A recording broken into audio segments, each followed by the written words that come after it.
반갑습니다. 한목나 178일 신명기 25장을 통하여서 하나님께서 주시는 지혜와 지식으로 말씀이 깨달아지고 그 말씀을 가지고 삶을 사는 저와 여러분 되기를 간절히 소망합니다. 오늘 25장의 개요는 25장은 전체적으로 백성들 사이의 공정한 유지와 창조 질서의 수행과 관련된 규례들입니다. 죽은 형의 아내와의 결혼 문제는 창조 질서와 관련됩니다. 창조 질서는 생육과 번성입니다. 형의 미망인과 결혼하여 가계를 잇는 것이 여기에 포함됩니다. 남편을 돕기 위해 싸우는 상대방의 생식기를 잡는 것은 손목을 자르는 형에 해당합니다. 역시 생육과 번성에 위배되는 일입니다.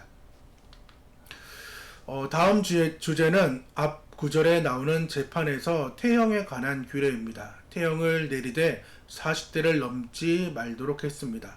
가닥에 때리는 것은 인간의 존엄성을 해치는 일입니다. 죄인이라도 분명히 형제들입니다. 일하는 소에게 망을 씌우지 말라는 것은 짐승에게 대한 배려라고 할 수 있는데 그것은 레위인에게 생활을 보장하는 것과 같은 원리입니다. 마지막으로 아말렉을 멸하라고 하신 이유는 그들이 이스라엘이 지치고 약해졌을 때 뒤에 떨어져 있는 그 약자들을 공격했기 때문이라고 했습니다. 그들은 하나님을 두려워하지 않았습니다. 이것은 공정성에 관한 내용입니다. 25장은 추가 보호 규정과 아말렉 멸절에 대한 이야기인데 오늘의 단어는 두 번째 설교, 가족, 공동체입니다. 신명기는 총 3편의 설교라고 말씀을 드렸습니다. 그래서 두 번째 율법이고 하나님의 명령을 다시 반복하는 것이 신명기인데 첫 번째 설교는 역사적 관점에서 지나간 광야 40년을 조명하고 있고 두 번째 설교는 율법적 관점에서 하나님의 백성들의 도덕적 의무와 정의로운 사회의 법규를 기록하고 있고 세 번째 설교는 예언적 관점에서 율법에 대한 순종과 불순종에 따른 하나님의 백성들의 미래 역사를 조망하고 있는 것이 바로 신명기의 전반적인 세 편의 설교입니다. 우리는 내일까지 신명기 법인 사회생활 규례를 이제 볼 것입니다. 오늘 신명기 25장 5절에서 10절의 말씀을 통하여서 고대 이스라엘의 독특한 율법인 계대 결혼과 그 의무를 거부했을 때의 신발 벗김 받은 자라는 그 칭호에 대해 함께 묵상하며 또 말씀을 나누려고 합니다. 계대 결혼, 신발 벗김을 받은 자. 첫 번째는 율법의 배경과 목적입니다. 이 율법과 배경과 목적은 사라진 자를 기억하고 공동체를 지키는 사랑이라는 것입니다. 지금 사회생활 규례는 공동체를 강조하고 있으며 더 나아가서 이웃 사랑을 강조하고 있습니다. 그래서 지금 첫 번째 율법의 배경과 목적에서 볼 수 있듯이 사라진 자를 기억하고 공동체를 지키는 사랑이라는 것입니다. 5절 6절의 말씀인데 형제들이 함께 사는데 그중 하나가 죽고 아들이 없거든 그 죽은 자의 아내는 나가서 타인에게 시집가지 말 것이요 그의 남편의 형제가 그에게로 들어가서 그를 맞이하여 아내로 삼아 그의 남편의 형제된 의무를 그에게 다 행할 것이요 그 여인이 낳은 첫 아들이 그 죽은 형제의 이름을 잊게 하고 그 이름이 이스라엘 중에 끊어지지 않게 할 것이니라 라고 말씀을 하고 있습니다. 율법의 배경은 당시 이스라엘의 그 사회의 중요한 가치가 가문이 연속성을 이어가는 것 그리고 기업이 보존되는 그러한 일들입니다. 기업이란 단순히 땅이나 재산만을 말하는 것이 아니라 가문의 이름, 명예 그리고 하나님의 그 약속, 아브라함에게 약속했던 그 약속들의 그 계보들, 언약의 계보들이 계속해서 이어지는 그 일들입니다.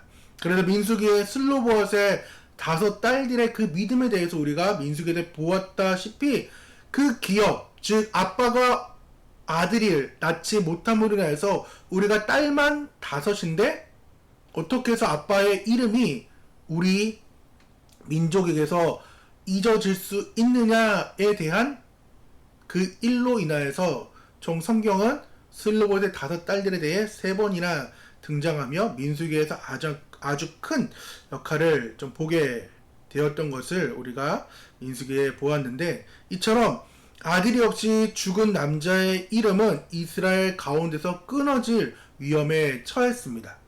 또한 남편을 잃은 그 과부는 생계가 막막하였으며 약자였습니다. 하나님께서는 이러한 상황을 방치하지 않으셨습니다. 계대 결혼을 통하여서 죽은 자의 이름을 잊지 않고 그 가문의 유산을 보존하며 또 무엇보다 약자인 그 과부를 보호하는 하나님의 사랑과 공의가 담긴 것이 계대 결혼입니다. 창세기 유다 가문을 보면은 유다에게 엘과 오난과 셀라라는 3명의 아들이 있었습니다. 엘이 결혼하였는데 하나님 보시기에 악을 행하여서 죽게 되고, 둘째 오난이 그 형수에게 들어가서 본분을 행해야 되는데 밖에다가 설정함으로 인하여서 하나님이 그도 악하다고 해서 죽여버립니다. 유다 입장에서는 아들 둘이 동시에 갑자기 잃어버리고 죽게 되는 상황이니까 마지막 아들인 셀라를 이제 며느리에게 주어야 되는데 주지 않았습니다. 그 핑계는 아이가 아직 어려서다.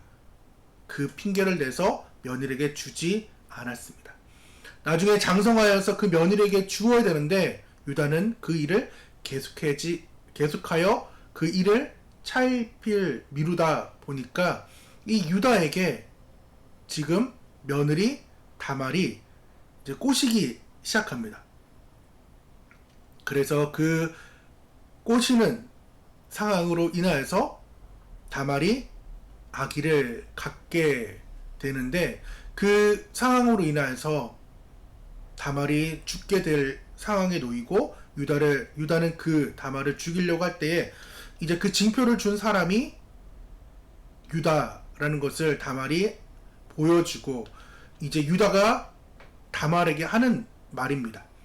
유다가 그것을 알아보고, 즉 자기가 맡겼던, 즉 며느리가 창녀로 변장하여서 이 계대의 결혼을 어떻게든 그 유업을 잊게 하려는 그 다말이 이 유다에게 접근하여서 창녀로 접근하고, 유다는 그 담보물을 맡겼는데 다말이 그 담보물을 보여줌으로 인하여서 유다가 그것을 알아보고 이런 말을 합니다. 그는 나보다 옳도다. 내가 그를 내 아들 셀라에게 주지 아니하였음이로다 하고 다시는 그를 가까이 하지 아니하였더라 라고 하면서 이제 유다의 계보가 또 다말을 통하여서 이루어지게 되는데, 어떻게 보면은 어떻게 시아버지하고 며느리의 관계에서 태어나는 그 아들, 그리고 다말이 그렇게 창녀로 변신하여서 시아버지를 유혹하는 그것이 옳은 행위는 아닐 수 있습니다. 아닌 것이 맞죠. 근데 성경은 지금 그가 나보다 옳다라고 얘기하면서 이 계대법을, 즉 하나님의 율법을 지키려는 그 다말의 상황을 하나님께서는 인정해 주었다라는 것입니다. 두 번째는 신발 벗김 받은 자, 그 의무를 거부한 자의 결과입니다. 즉 계대 결혼을 계속해서 해야 되는데 그 의무를 거부한 자의 결과가 신발 벗김 받은 자라는 별칭이 생깁니다. 7절, 10절인데요. 그러나 사람이 만일 그 형제의 아내 맞이하기를 즐겨하지 아니하면 그 형제의 아내는 그 성문으로 장로들에게 나아가서 말하기를 내 남편의 형제가 그의 형제의 이름을 이스라엘 중에 잊기를 싫어하여 남편의 형제된 의무를 내게 행하지 아니하나이다 할 것이요. 이스라엘 중에서 그의 이름을 신 벗김 받은 자의 집이라 부를 것이니라. 신발 벗김, 당시 이스라엘 사회에서 매우 치욕적인 행위였습니다. 신발을 벗는다는 것은 소유권이나 권리를 포기하는 상징적인 의미였습니다. 근데 신명기 25장의 신발 벗김은 소유권이나 권리를 포기하는 상징적 의미를 더 넘어서 공개적인 모욕, 가문의 불명예, 그리고 낙인과 같은 그러한 상황이었습니다. 침뱉음보다 더할 나위 없는 그러한 경멸의 의미로서 신발 벗김 받은 자의 집이라는 그러한 칭호가 대대로 그 가문을 따라가게 되는 그러한 낙인이 찍힙니다. 하나님께서 왜 이렇게 단호한 의지를 가지고 왜 이토록 강한 수치를 그들에게 주었을까요? 그것은 의무를 저버린 자에게 단순히 벌을 주려는 목적이 아니었습니다. 의무를 회피하는 그 자들에게 죽은 자의 기억을 지우는 행위이며 약죄를 외면하는 그 냉혈함이며 하나님께서 세우신 공동체의 질서를 파괴하는 것으로 여겼기 때문에 하나님께서는 공개적인 모욕과 가문의 불명예와 하나님의 그 단호한 의지가 오늘 신발 벗김 그리고 신발 벗긴 자의 집이라고 하나님께서는 낙인을 찍어버립니다. 룻기의 상황이 지금 신발 벗긴 자의 상황이 나옵니다. 룻은 모압 여인이었습니다. 나오미가 이제 그리고 그 가족이 가문이 들자 모압으로 피신하게 돼요. 그때에 다 모든 남자가 죽게 되고 이제 나오미가 다시금 고향으로 넘어갈 때 며느리 룻이 시어머니를 쫓아가게 됩니다. 그때 그렇게 쫓아서 베들레헴에 와서 어머니를 최대한 극신히 사랑하고 또한 섬기기 위하여서 지금 밭에서 이삭을 줍는 상황 가운데 기업을 물을 가까운 친척인 보아스의 밭에 가서 이제 이삭을 막 줍게 돼요. 그리고 나중에 그 상황, 룻기의 상황을 보면은 이제 보아스하고 룻의 상황이 이제 사랑으로 또한 넘어가며 그 계대 결혼의 상황까지 이르게 됩니다. 근데 중요한 것은 보아스보다 다른 사람이 이 기업 물을 자의 친척이 더 가까웠던 거예요. 근데 이 기업을 물게 되면은 재산권이 다 이제 막 넘어가게 되고 자신의 그 상속 문제들이 여러 가지 생각들이 막 충돌되게 됩니다. 그렇기 때문에 성경에는 아무개라고 표현한 그 친척이 나는 내 자산을 이제 나오미와 룻에게 줄 수 없습니다 하고 신발을 벗어 버립니다. 근데 조금 오늘 25장과 룻기 4장의 내용이 살짝 내용이 다릅니다. 신명기 25장 말씀을 드렸다시피 계대 결혼의 의무를 거부하는 자에게 대한 그 수치와 경멸의 상징으로 그에게 침을 뱉고 그의 집을 침 벗김 받은 자의 집이라고 부르는 상황이라 그런다면은 룻기 4장에는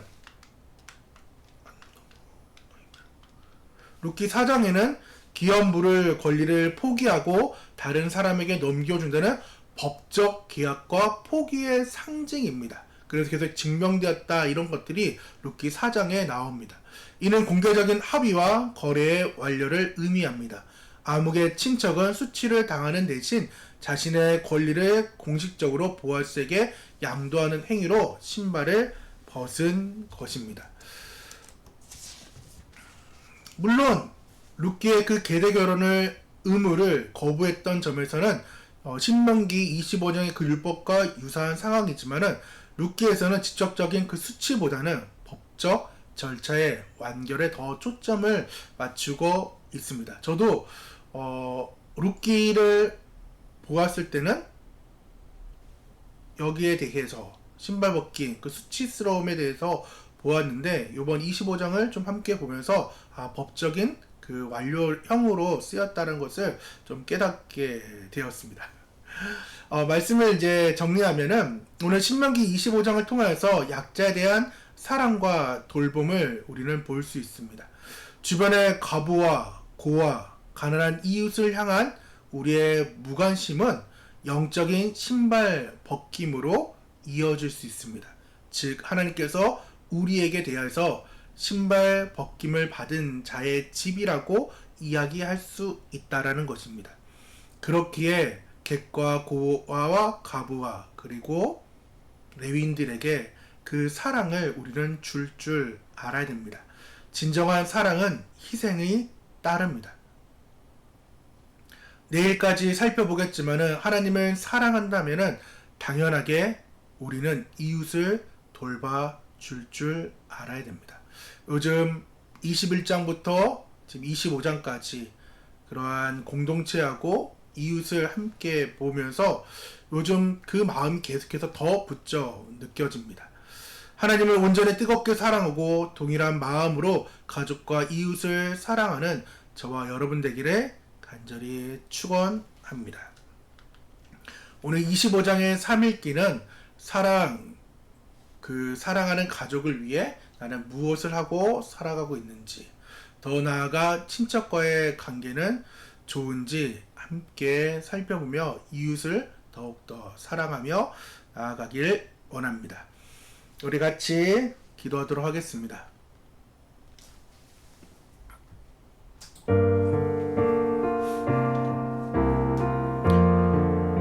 하나님, 계속하여 이웃을 돌아보게 하시고 가족과 친척을 돌보게 하심을 감사드립니다. 사랑하는 가족의 때로는 원수가 되고 그곳에서 하나님의 사랑이 실현되고 실천되지 못할 때가 많이 있습니다. 더 나아가 친척들과의 삶도 오늘 되돌아보지 못하고 살아갈 때가 많이 있습니다. 주님, 우리의 가족을 또한 우리의 공동체를 회복하여 주시고 나의 삶을 넘어 공동체를 사랑하고 섬길 수 있는 힘을 더하여 주시옵소서. 영적으로 신발 벗김을 당한 그러한 수치스러운 행위가 우리 안에 없을 수 있도록 우리 주변에 있는 연약한 지체들을 사랑하고 섬기게 도와주시고, 또한 혹여나 그러한 지체가 우리 함께하는 교회에 오게 된다면 하나님께서 더욱더 그들을 섬길 수 있는 마음을 저부터 그리고 온 성도들이 느끼게 하여 주시옵소서. 예수님의 이름으로 기도드립니다.